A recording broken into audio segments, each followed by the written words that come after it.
The National Investigating Agency may have just got one step closer to cracking the July 7 Bodh Gaya blast conspiracy with the recovery of a document from Ranchi that details the entire planning, including the placement of each of the 13 bombs and the planters associated with them.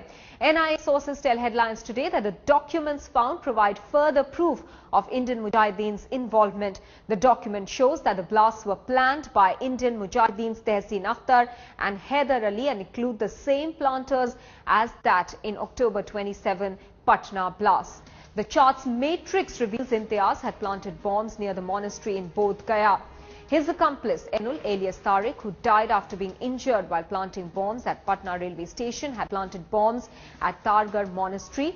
Mujib, who was staying in the hotel room, which was raided on Monday, had planted bombs in 4 places in Bodh Gaya.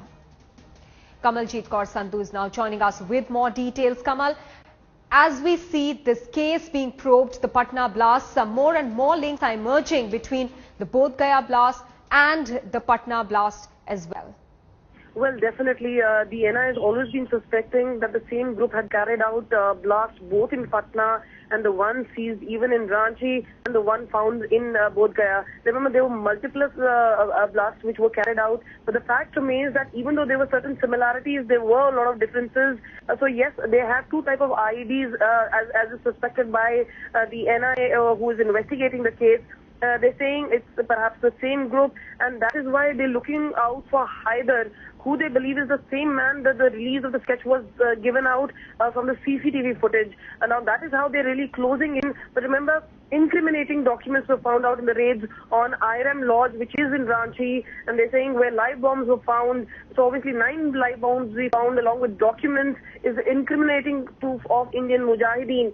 But they believe the sort of bombs that were used, remember in Bodh Gaya, there were gas cylinders, while in Patna there were pipe bombs which were used. But they had the same lotus clock timers which were used. Many in NIA also say that the difference also in clocks was that the lotus clock was analog, while in Bodh Gaya it was digital here in Patna blast. So a lot of similarities, and yes, they have improved their explosive capacity.